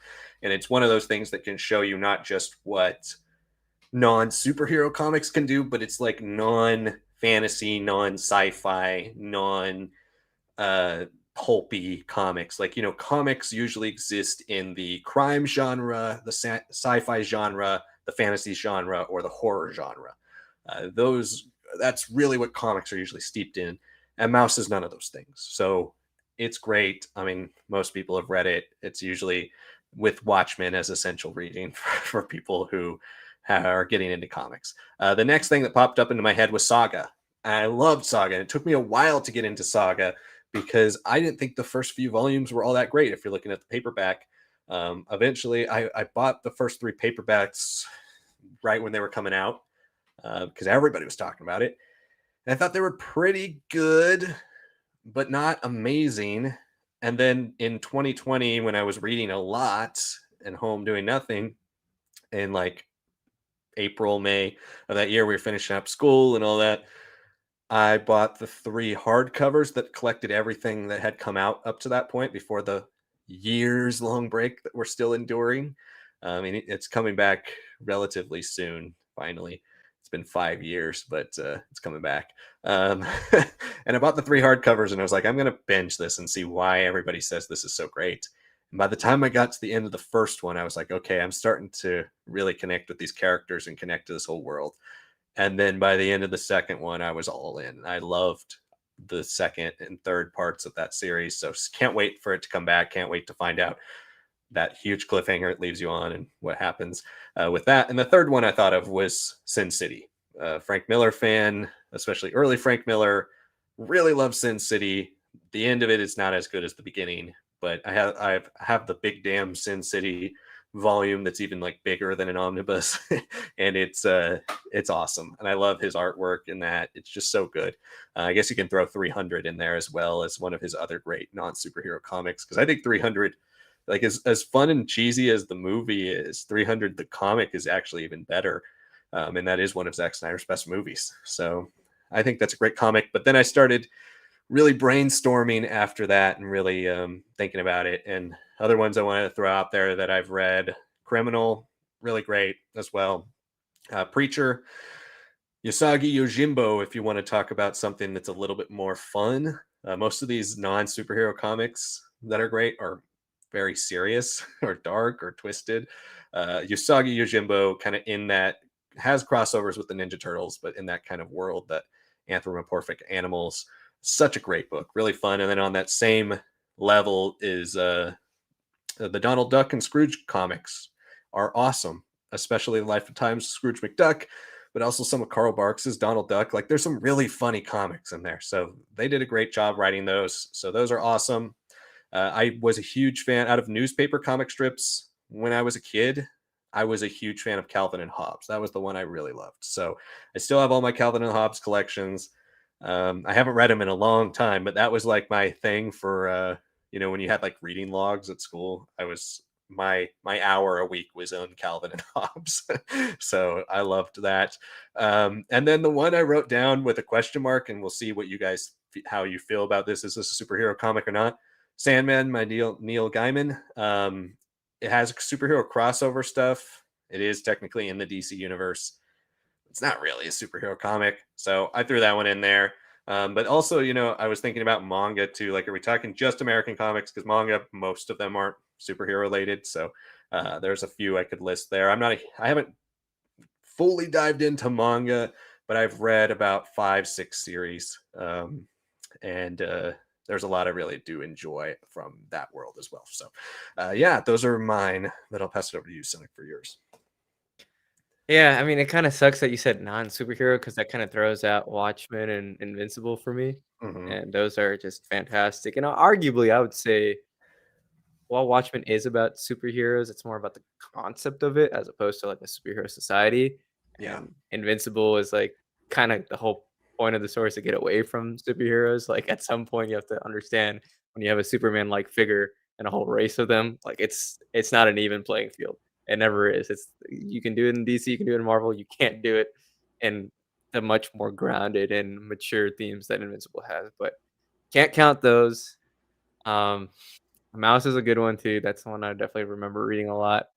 Um, I want to get into Saga. I have not, but it's I don't like when I hear about like it's the same thing that happened to me with like Black Lagoon, right? And that's a great manga, great anime adaptation, but it's been very stop and start, and I just have not bothered to kind of get back into it. But Yeah, the like when I one, started with it, yeah, I thought, yeah, okay, they had already been on their break for like over a year. It's exactly, been yeah, 6 years now. yeah. It was, yeah, I know. So really, the only things I'm kinda left with are, like, Walking Dead. I haven't read the Yeah, whole yeah, thing, but I really do like a lot of that. I mean, it's funny to say that Walking Dead for so long was just way above Invincible. It literally have Invincible comics in that TV show, right, and yeah, figurines, and then now it's kind of flipped, right? Like, yeah, Walking Dead's kinda restabilized again, but it's never gonna be the peak as it was, like, the first few seasons for people. But that I do like a lot more the comics. I don't like a lot I didn't really keep up with the show after, like, season 3 and all that, but I'd keep up with, like, details of what's happening in the show, and it just fluff.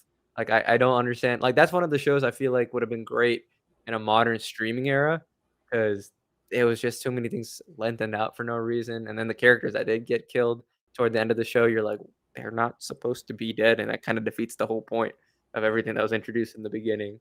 But, that's just the nature of, catching up to the material and going past it and becoming a juggernaut culturally. Um, yeah, Calvin and Hobbes, I have every single one of, like, the individual books, and I finally upgraded to the hardcover versions too, so I got both of those, so I'm looking forward one day just cracking those big ones open and just reading them on, like, a nice coffee table next to a fireplace. For sure, that a lot of my life philosophy and, like, how I carry myself as a person is indebted to Calvin and Hobbes, so I really do still love a lot of that.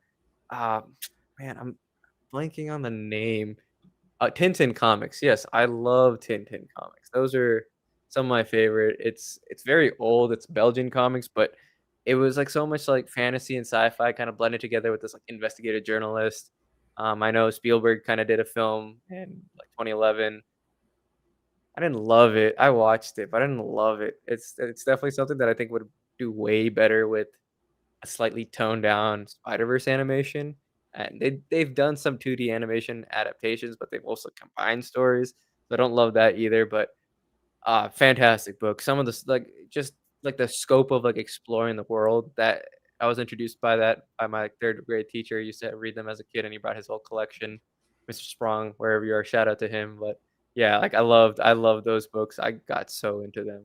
I'd read them in the library and all that, so at one point, they actually almost surpassed reading Calvin and Hobbes for me, which is crazy to say. Um, Man, I've read some of Paper Girls, especially when the TV show was coming out, and then it got canceled, and I didn't hear great things about it, so I never really got into it. I read some Scott Pilgrim, that's also one. Uh, One that I used to love reading a lot of Asterix. I love a little bit of that stuff.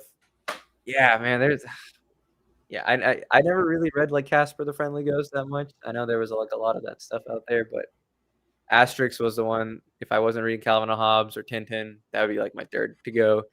I just remember, like, some of, like, the stories, like, going into Egypt and all the different things, like, yeah, I used to love a lot of that, so, yeah, kinda wanna start reading more comics again, but nowadays it just feels like the place to go for unless you're going for, like, stuff like Saga is to almost go with manga, which is usually black and white, and it's usually more released weekly or monthly, which I guess makes sense for, like, the weekly releases are at least a little bit different, but the monthly release is similar enough, but I love when I see comics with colored on the pages, not just black and white. That's one thing that's always kinda pushed me away from manga, and I've read plenty, like, I was very annoyed with, like, Kill la Kill's anime adaptation. I ended up reading the whole thing in manga, and I thought that was a lot better, but I don't know if we can really count that for this, discussion. Yeah, and a lot of my favorite manga as well kind of skew that fantasy, you know, direction as well. Like I've read all of the original Dragon Ball. I didn't watch it. I read the whole thing. I really liked that. Loved Berserk, and I've been trying to catch up on One Piece over the years as well in the manga because I'm never going to catch up on the show. And Akira, I got that box set last year that I really enjoyed that. But yeah, I looked up a list as well while you were talking too because I was like, I feel like I'm forgetting some, and I can't believe I forgot this one. It was one of my favorites. It's Why the Last Man. That one's so good, and it had a failed TV show as well.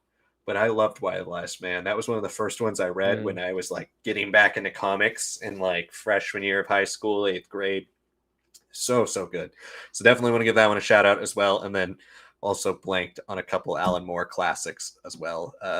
V for Vendetta, which kind of has a little superhero edge, but it's mostly a kind of a dystopian book. So love that one. And then also From Hell. You got to throw in From Hell. So yeah, great question. Thanks. It's fun to talk about that. But yeah, Calvin and Hobbes. Yeah, we're both fans of Calvin and Hobbes, both men of culture. Those definitely both like it's crazy that both of us like really did read that when we were younger because like that was my thing. I'd always rent from the library at school. Everybody would fight over it. We had that in Oh, Far yeah. Side. Everybody would fight over the copies of those, and then you get the book order logs or whatever the sent home, and I would always be like, "Can we order this copy? I don't have this Calvin and Hobbes one, and we don't have it at the Yeah. library." So we would fight over that. But yeah, Calvin and Hobbes, man, I gotta read those Scholastic too. Book Fair was a big place too. That's when I Yeah, had to start really like building out everything. It just does feel like nobody. I don't think kids really know Calvin Hobbes. It's almost like it's starting to fade away, like how Tom and Jerry is for like a lot of kids. man, that's So, and it disappointing. sucks because Tom and Jerry will always get readapted, like made into something. There was like a 2022 live action sort of film with them as animated Yeah, characters, which I heard was terrible, but it's still there. It's still there. Like Looney Tunes is always readapted. Calvin and Hobbes, I mean, the whole thing with Watterson is like he refused to give up rights. I mean, he was already fighting with the papers about like spacing and formatting and how he was going to present his story, but once he like was tasked with like, oh, Spielberg wants this, Lucas wants this, and he was like, no, and he ended it on his own terms. That's like he is truly one of the few artists that almost got everything exactly as he wanted to and stepped away right at the top of his game. He could have dragged that thing out like peanuts. He could have kept that going forever and ever. Or he could have dragged it out like Garfield, especially. Garfield, if you look at those early comics versus like what it is now, it's not the same thing. It's changed dramatically, and it's because of like the pressure of commercialization. Nothing about Calvin and Hobbes is commercialized. That's why it's so timeless. There's things that are not like, oh, here's like some new piece of technology, all this and that. Like it's dated, obviously, but it's if you ignore some of the technology warbles, it fits even today. It's really what kids are still always going to be like, and it's a shame that kids don't really talk about it as much. I still hear kids here and there, like family friends and all that, but I'm like, what do you mean you don't like? You've never like picked up more than one Calvin Hobbes book, like attention span or not? Like that's like that was escapism, and also like a wonderful vortex of reality that actually shapes so many of us. It's just shocking to see it's gone, like from yeah. popular culture, like it was in the 2000s and even in the early 2010s. Yeah, comic strips just in general just don't they aren't like they used to be. It's a bummer. But yeah, thanks for that question. That was a fun one to talk about. Brandon Tran says, where would you guys rank the live action Superman man movies? And Brandon lists Superman Returns, Man of Steel, Batman versus Superman, and all four Christopher Reeves movies. I guess we might as well just throw in Superman 2025 because that's the only one you're missing, unless you want to talk about Superman and the Mole Men, which I have seen also, but that came out in the 50s with George Reeves. Um, we won't include that one. So out of the ones you listed, to me, Superman 1's still the best. I really loved a lot of things about Superman 2025. And again, we're not going to talk spoilers this week. Maybe we'll talk spoilers next week. It'll be 2 weeks since the film came out. But love a lot of the pieces of this new one. The whole itself, I think, is a little choppy. But the first Superman movie is just such a great way to encapsulate that character, the performance, the character, the origin, the Krypton stuff. Like at the time, the special effects were incredible as well. Really, I think there's only one ridiculous scene, and it's the one where he's flying around with Lois and she's reading poetry. Other than that, everything else is awesome, and I think the movie works great. It's funny, it's got a lot of heart, so that's number one for me. Number two is very close right now, but I think right now I'm going to give it to Superman 25 because I think it is these really all the pieces are fantastic. I still haven't gotten to see it a second time yet, but I love most of what they did with the pieces of that film and so many great things about it. Again, we can talk a little more about it next week when we can talk spoilers. But I did put out 2 reviews for it. If you want to check it out on my other channel, I did a non-spoiler and spoiler review. Kind of the only time I ever do movie reviews on that other channel is when it's DC. So if you want to go check them out, you can hear my spoiler thoughts as well there early. But I'll put Superman 25 there. And then one you didn't list, but I'd put it number 3 is the Donner cut of Superman 2. I think it's the far better movie. Now, the only thing that's wrong with it, the main thing that's wrong with it is it's kind of choppy because it was edited in 2005. So they were missing a lot of footage that they never got to shoot. They rely sometimes on test footage from original casting tests with Christopher Reeve and with Margot Kidder. So, like the whole scene where Margot Kidder shoots him to reveal that it's his Superman is from test footage. It's not even from the actual movie. So it's kind of blurry. It doesn't look quite right. It's a fantastic scene. I love that version of her discovering he's Superman way more than the Superman 2 theatrical cut version. But there are things like that are kind of choppy. Like even at the end, I just rewatched it, and even at the end, like after the whole fight with Zod and Luthor, they leave the Fortress of Solitude, and Superman blows it up with his laser vision. And like you never see where Lex Luthor goes or what happens to him. So is he still in there? Like there's just a lot of things that are like there's certain shots and things that are just missing to make it not a fully coherent story. But the Superman Lois stuff is so much better in that than it is in the first one.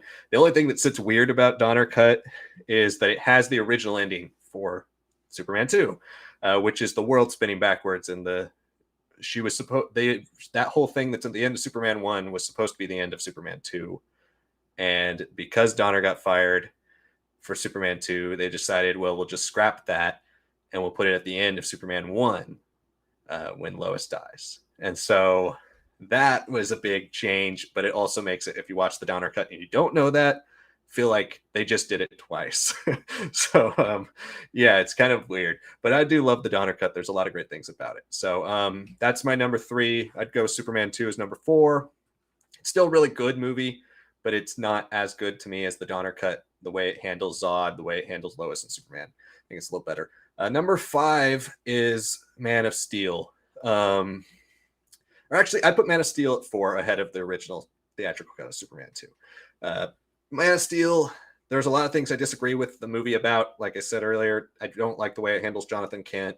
I don't like necessarily a lot of the Kansas origin story for Superman, and I don't like the ending where he kills Zod. But it is kind of a movie that you can watch as an Elseworlds tale. It's like the edgy Elseworlds Superman. And for me, like, especially now that the DCEU's over, I think it sits a little better because you can just watch it as a Superman movie. You don't have to watch all the other crap that's in the DCEU. And you can enjoy the good things about it because, like, Snyder does a great job with Krypton, and he does a great job of capturing Superman fighting. There's a lot of great things that he does in camera, obviously stitched together with CGI, but there's a lot of like great in camera shots that showcase the speed and power of Superman. I think he really set the stage for how you stage Superman fighting in the age of CGI, right? So I think this Man of Steel does a lot of great things. It just lacks a lot of the main things that make Superman a Superman movie, you know, like doesn't do a great job with his origin story on Earth, doesn't do a great job with his no killing and saving every life and not causing massive damage to the city. And also the chemistry of Lois Lane is absent. So like all that stuff, not great, but the action, the story is pretty good, and the Krypton stuff, all of that I thought worked really well. Then I'll go Superman 2 theatrical. Then Superman Returns, which I think is kind of overhated, but still not great, and way too long. And then BVS, especially if we're going theatrical BVS, I think maybe BVS Ultimate Edition could be above Superman Returns, but BVS theatrical is not very good, especially the last act, awful. And then Superman 3 and 4, it's honestly always been tough, which is my least favorite. Because I hate Superman 3. I just never liked it. I don't like the story. I don't like Richard Pryor as the main character. I don't like that the villain is a computer tech wizard. Like, it's just so 80s and ridiculous. And it really devalues a lot of the things that were great about Superman 1 and 2. But it's a better made movie than Superman 4. So I'll give Superman 3 the second to last spot. And then Superman 4 is just awful and terrible in every way. Except that there are some so bad it's good scenes. So yeah, those are my rankings. Yeah, I kind of actually have almost exact same ranking. Like you said, 78 still takes it because I don't think, as much as I like everything we've seen at Cronenworth, like he's great. David's gonna be killing it in a franchise. I don't think there was ever an interconnected universe, but it's not like Reeves was gonna be suddenly showing up. And I've seen like some AI edit of like Christopher Reeves like talking to Bruce Wayne at some party, and I don't know, I think it is in Batman 89, and it's like they just kind of splice him in there and clean it up, and I think it would have worked. It's just he would have been it would have been like very non-standard when it comes to their relationship because it's always Batman of being a bit older or at least the same age, and you wouldn't really have Superman be older, right? So I wonder, especially post episode 4 or not episode, post Superman 4, what he would be like with that sort of Batman. It was a nice, like, food for thought, but yeah, still goes to, like, just that characterization, the wholesomeness of that character. Still the better Clark Kent too, because Superman 25 does not spend a lot of time on that, and it doesn't really have a time to, because the whole point is Lex being, like, going the full evil villain, and again, still the best Lex we've gotten, I think, in live action for sure. So, seeing, like, how he's trying to destroy Superman as a character, not really destroy Clark Kent, because again, he doesn't know, right? Like, that's the whole point of the crux of that character and that villainy there, that he doesn't know Clark Kent is Superman, right? So, it's just the fact that he gets to spend a lot more time embodying both, and David is obviously imitating a lot of that and bringing his own flair to it.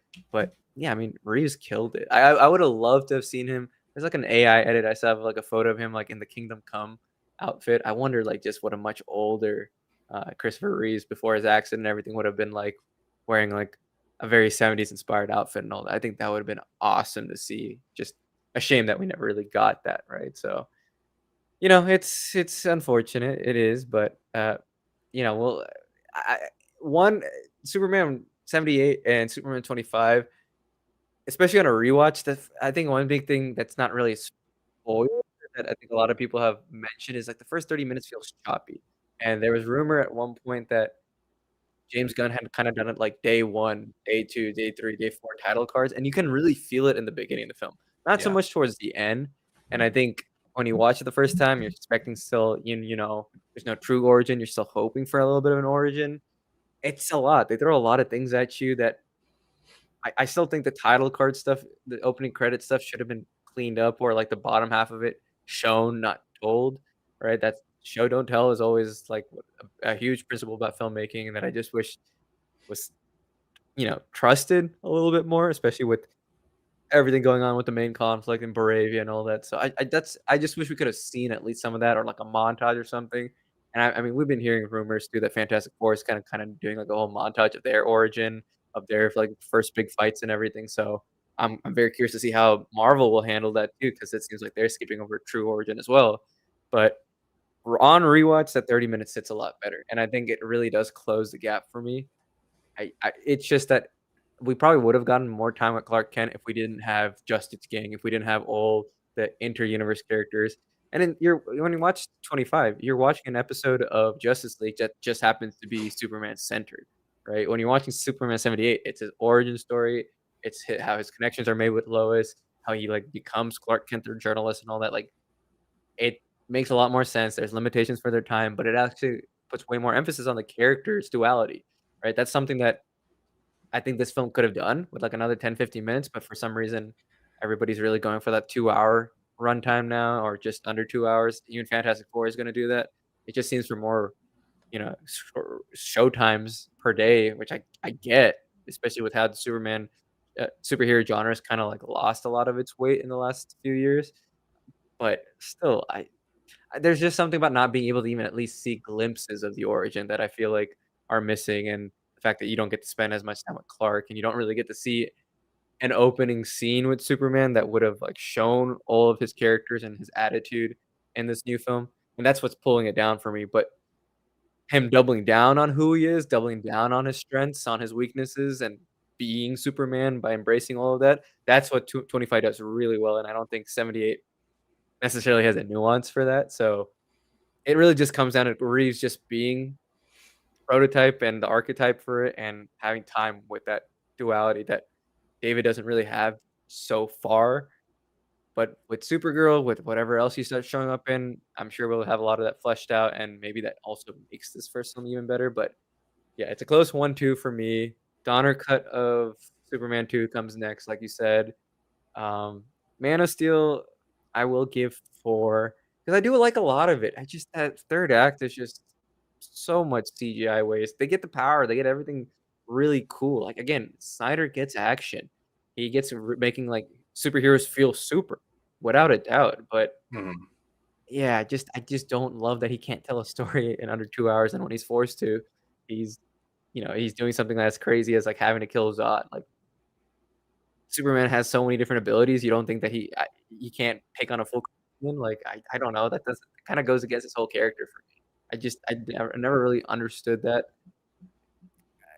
Yeah, it was there's a lot of choices that I think I loved a lot more when, like, we were all looking for a darker, edgier Superman, but the shadows of that character archetype just feels very artificial now, right? Looking back at it, it seems like someone read Injustice once and was like, "Oh my god, what if we had a darker Superman?" It's like, but that's not the point of Injustice. It really isn't. Like, there's a reason why he becomes that, and then you see how devastating it is for him and the whole world. It's not really the case here, so yeah, I didn't love that. Then I would put the original Superman 2 cut. Then, like you said, Superman Returns, who low-key is maybe the most powerful of all the live action Supermans, just from, like, some of the crazy CGI they pull off. It's just very boring. Kevin Spacey's okay. That doesn't age well, having Kevin Spacey as Luthor, but, yeah, after that, it really just kinda comes down to, do I like Batman versus Superman more than I like 3 and 4? Unfortunately, yes, because I do like a lot of Batfleck in that, even if it just I don't love his motivations, I do like his action. Again, a huge problem with Snyder, he gets the action, he gets the embodiment of the characters in the scenes, he just doesn't get it in the writing at all. I just yeah, but 3 or 4, I'll take 3, like you said, it's a better made film, and I like Richard Pryor, and I've been seeing a lot more, like, movies and clips of his recently, so if it had to be Richard Pryor and Superman, if that was the title, I think that would've made it a lot more appetizing and probably made it last longer in popular culture, but Superman 4, from what I remember seeing vaguely on VHS, I really did not like, and that's one of the first few films I looked at as a kid and was like, "What's going on? Like, what is this nuclear man? What is going" like, there's a decent message to it compared to 3, 100%, but it's so Cold War heavy, it's so, like it's not it's dated for sure, but it's just not well made. It just looks so bad. They can't even get the hair dye right too at certain scenes. The costume just somehow looks cheaper. Yeah, everything about it, you could just tell, like, the budget was going down, down, down. Reeves was just fighting to keep a sinking ship afloat, but he went down with it, unfortunately. He just tried to make it as clean as possible. Yeah, the thing with four is just it's the cheapest looking. It's one of the cheapest looking superhero movies ever. They reuse Yeah. shots from the other ones. It's an hour and a half, where all the other Superman movies are at least 2 hours. It's made just purely for, like, let's make it and hope we can make some money, and that's the thing that I think puts it last. Even if Superman 3, even though, if, like you're saying, 4, like, 4 has more of a traditional Superman story. Superman 3 does not, which is one of the reasons why, as a kid, that, like, and still, I really have a hard time getting through Superman 3. But it is a more coherent movie. Uh, and then, yeah, I think also the thing to talk about with BVS as well is just that it's an awful Superman movie. Like, if we're talking about Superman movies particularly, it is terrible, and it really is all the Batman stuff that saves BVS, and the Wonder Woman appearing scene, like, some of that stuff. There's a lot of cool stuff in it that's not Superman related. Everything else that's Superman related is not good. So, but the Ultimate Edition makes Superman's story at least better. Like, it actually semi works. It still makes no sense why they want to fight each other, or why Superman wants to fight Batman. But it makes more. It still makes sense why Batman wants to fight him. But yeah, that one's ridiculous.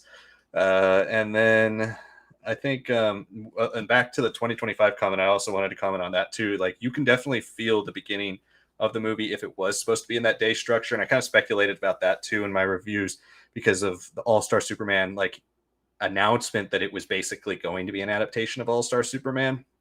And back when that was announced, I had no idea, like, why. This is basically the death of Superman, All-Star Superman. Like, why would you adapt that for the first movie?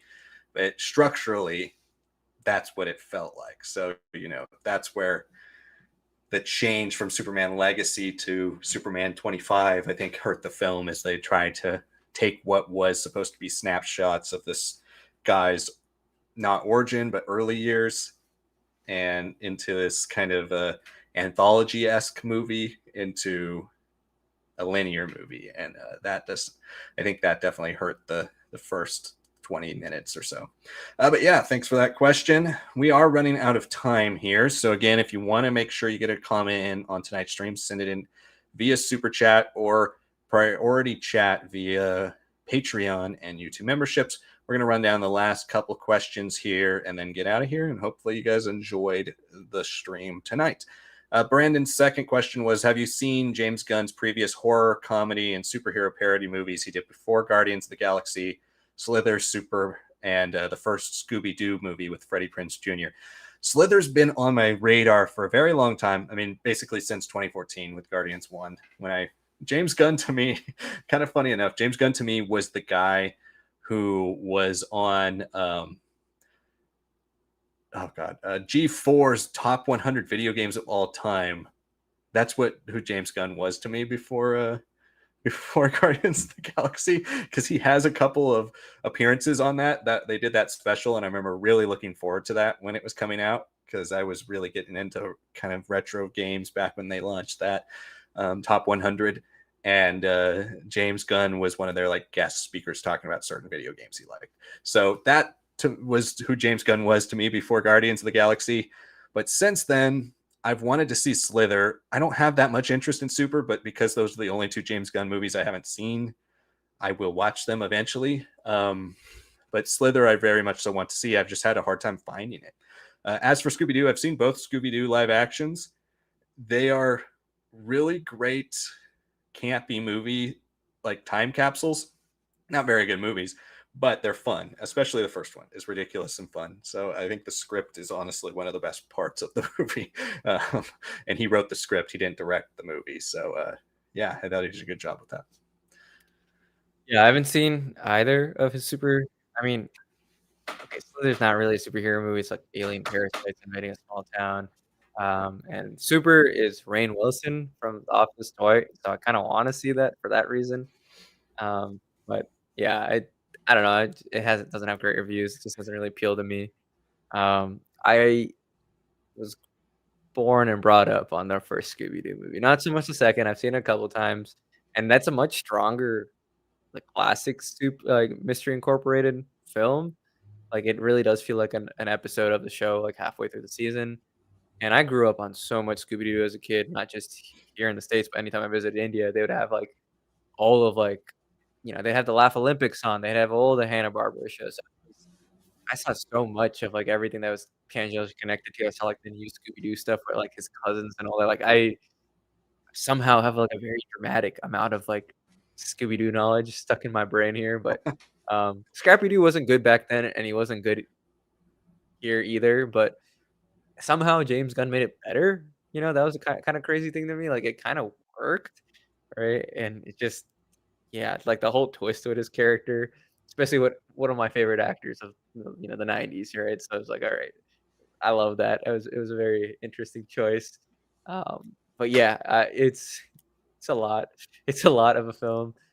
Has a lot of innuendo, but it also has a lot more that was cut out because James Gunn started on softcore films before he kinda really transitioned into proper Hollywood. He has one of the strangest careers, but one of the coolest careers in a way too. Yeah. Obviously, he got canceled at one point on Twitter with some of the outrage stuff that he was saying that is, not great, obviously, but his origin stories, when you, like, kinda look at, like, how he came up in the industry, you're like, "Wow," like, he had some crazy ideas, crazy things, crazy just multitudes to him, and the fact that he was almost able to synthesize it so well in the first Scooby-Doo film and better in the second one, even if it was more boring. Yeah, like, it's yeah, cool stuff there, and also I love Freddie Prinze in that film. He's just he's off of one. He's just saying some crazy things, right? Just and all his, like, press tour stuff, right? Like, Sarah Michelle's talking about, like, "Oh, it wasn't about, like, guys or girls, it was, like, everyone's equal and all this." He's like, "It's a talking dog, man." Like, that's the coolest thing ever. Like, Freddie Prinze is just hilarious, right? So it's a great cast. Frankly, it's one of the best assembled cast I can think of, like, before franchise filmmaking had really started taking over Hollywood. I think it's so well cast, like, Linda Cardellini is you wouldn't necessarily think of her as a Velma, but she pulls it off so well, right? Just a great, great cast, and, like, obviously it led into, like, the early 2000s animated Scooby-Doo, which I used to grow up on too, and I loved a lot of that, so, yeah, I mean, I watched both of those. I wish there was a third. I think a third would've probably balanced out the tone of the first 2, but 2 was like there was so much behind the scenes drama that the fact that it even made it out there was kinda crazy. I mean, hell, I even watched the, Cartoon Network, like, live action TV versions of, like, the reboot that they kinda did as Origins. I've watched a lot of Scooby-Doo, that's all I'm gonna say, and I think James Gunn somehow, of all people, not just the original creators, not just what would come out afterwards, but he's somehow top 3 creators when it comes to Scooby-Doo, which is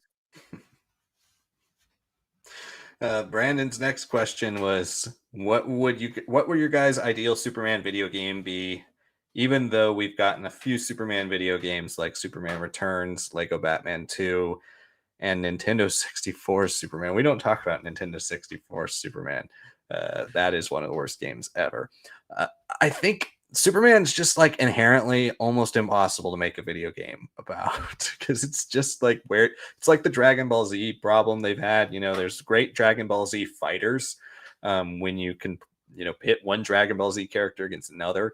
But how do you make a great Dragon Ball Z game where you just like run around and punch random people or fight fodder, like, and Superman's tough with that. Like, I think the best Superman games, even though the stories don't are very not Superman, are in the Injustice games, because at least you have it make a little sense that he would fight other yeah. superheroes, and like that's a little bit more realistic than like, oh yeah, I got to be Superman and go fight goons, like what's he really gonna do? But I think in general, one of the ways you can make a Superman game work is semi doing the open world method of like maybe pick a handful of planets and countries and locations he can go to, and like fast travel via him flying, and allow the player to fly to those places, and then you can interact a little bit more in detail with the world. I mean, kind of like we saw with Outlaws recently, where you can go to different planets and then explore those planets. I mean, I think that's something that kind of be the way you would have to handle it. Obviously, I'd want it to be better than Outlaws, but he's just a tough one, because when you look at combat and all those types of things, like outside of the bosses, who's he going to fight, or when are you going to do that's like semi relevant to video game structuring, like combat wise, right? So I don't know. That's a weird one. Lego works because it's Lego. But yeah, it's hard to. I've never played a Superman game that's about Superman that I thought was very good, and especially it doesn't make any sense. So yeah, I mean, like, I feel like space might be the best way to at least just level him, right? If he's planet hopping, do something like Superman Exile, Superman Up in the Sky. You go to a bunch of planets, fight a bunch of superpowered beings, do that type of stuff. I think that would be kind of cool. You can make it really sci fi. You can make his powers a little bit less ridiculous when you are fighting random goons, and you can keep them leveling up. You could go with like the kind of 40s, 50s style, like different kryptonites, leveled them up and did different things. Like you could do that different type of thing to level them up. But I think something like that, put him in space, make him planet hop, make him fight a bunch of different aliens and stuff like that. That would be really the only way I could see a Superman game actually working. Yeah, the only way I can see it work is an idea of a game that's kind of connected to the franchise. Again, I don't understand what James Gunn is trying to say about, like, he wants everything TV show, animation, and the movies all connected. Like, that's insane. Star Wars can't do it, Marvel can't do it, DC being able to do it with its reputation having tanked under the Snyderverse era, just no way. Like, and video game development takes so many years of planning ahead of time too, so, uh it okay, regardless if it happens, I think it should just be disconnected. It shouldn't really be in the same continuity as the DCU, but if it has to be, it should be a Crypto the dog, the super dog story, right? And it should be Batman just not Batman, Superman just struggling so hard to keep track of him like he does in the movie, and trying to catch up to him while he's maybe planet hopping, maybe doing all these crazy things. I have vague memories of watching, like, Crypto the super dog, like, straight to animation, DVDs, and he's a lot more composed there, I will say, or compared to what we see in Superman 25, but, I mean, that's, like, the only way, right? It should be, like, a Superman supporting role for him where he's like, "I don't wanna hurt my, you know, cousin's dog, but I have to, like, wrangle him and then somehow also help him out with his whole story and whatever his villain that he has to deal with." It should be like that. you can't really do Superman, like Liam was saying, unless you have stakes that are bigger than him and, like, galaxy-wide, right? Or very specific to Krypton, or, like, he's, like, being affected by kryptonite the whole time and deep-powered, like, it's really impossible, and, I mean, you could do maybe, like, a sort of crisis sort of storyline, but just different Superman, or, like, him dealing with Bizarro, like, that could work. I mean, again, can't talk about Superman 25, but still, I think there is plenty of opportunity to show him have an equal that he can fight content, and, like, be breaking down by it. I mean, I don't want him to, like, have a Death of Superman story be done in video games, but I think that'd be something very awesome to see too, though. Like, I think that'd be a great sort of Superman to be able to actually personify, actually have control over, and see how, like, he rises back up with the black suit and everything, but yeah, it's hard. So I would say the crypto one, like he talked about James Gunn, like, it seems like that's the only way you could bring in Superman to have other sort of cameos and roles without having it be about his power and his abilities. Yeah, the video game thing, like I think we're gonna see massive shifts in the way they originally announced the DCU Yeah. a few years ago in the next few months. They've been focusing so much on Superman, like all of those things they originally announced. Just we haven't heard about any of them besides Supergirl and Lanterns. And so like I think they're gonna restructure completely what's even coming. I think they're gonna officially soon here maybe answer what's a part of the DCU, what's not, because you watch Creature Commandos, and it seems like and Peacemaker, and it very much so seems like Suicide Squad's a part of the DCU. I know they originally wanted Blue Beetle to be part of the DCU, but that was before Blue Beetle came out and was a bomb. So like, what are they doing, and how are they going to string this along? And I love James Gunn's overall approach on like, we're not going to make movies just because we want to. We're going to make them because the scripts are great and we are confident in them. And I love that. That's awesome. That's how it ideally should be done, but it's not how you start a universe, right? Like, if you're going to start a universe, we can't have Superman 2 coming out in 2030. Like, because the goodwill is gone by that point. You don't know what other projects have come out and flopped. You don't know, we need more stuff coming. So we need our Batman soon. We need our Wonder Woman soon. We're getting our Green Lanterns. We're getting our Supergirl. Like, we need to kickstart this universe in the next 5 years, 4 years. Otherwise, a lot of the stuff that Superman did, laying the groundwork, is just going to kind of be forgotten. So they need to keep delivering, and that's one thing Marvel's had a hard time with. Is like, we've gotten some good movies in Phase 4 and Phase 5. Just people forget that those are even part of the MCU because they're all like so disassociated with what the kind of main story has been with Kang, and then now the shift to Doom, and it just feels like there's no real thing we're looking forward to. And for better or worse, the MCU has conditioned people, when you see a cinematic universe, you're expecting big consequences and big stakes. And so, while it would be great to have a Superman movie and a Supergirl movie and a Batman movie eventually, and all these other movies, and then occasionally they have a team up story, and they just have this kind of existing world as the actors get older, as time goes by, this isn't going to last forever. And so we got to kickstart it. And that's the only thing I'm a little concerned about with DC Universe, is just like, okay, Superman was checkpoint one. Now where do we go? Because it seems so passive over there. And I'm worried it's too passive. But I feel like they're working on a bunch of stuff behind the scenes that they haven't told people about. And they maybe have a little bit more of a plan than they're letting on, because they've been so focused on promoting Superman. So we'll see where that goes. But I'm very excited for Supergirl next year. And I hope that all this works out. But I think ditching the like interconnected video games and animated shows and all that, like, you can have them connected, but are we really going to need to like absolutely have seen this animated show or played this game to see the other movies? Like, that's not going to happen. And so we'll see where it goes from there. But those are all the questions we got tonight. We got some comments from Anthony, who says, I can't stay long, gentlemen, but I'm halfway through Trials of the Jedi and the pace is picking up. Have a feeling this novel won't resolve all the conflicts. Yeah, it won't. Spoilers for you, Anthony. It won't resolve everything, but you'll get a good amount. Next, Fear of the Jedi paperback omnibus, and we'll hope it will tell stories of the rest of the conflicts occurring in the galaxy. I'll watch your Yeah. Trials of the Jedi analysis video later.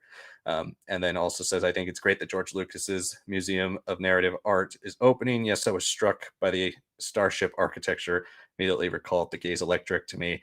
Hope it's involved with the new Star Wars.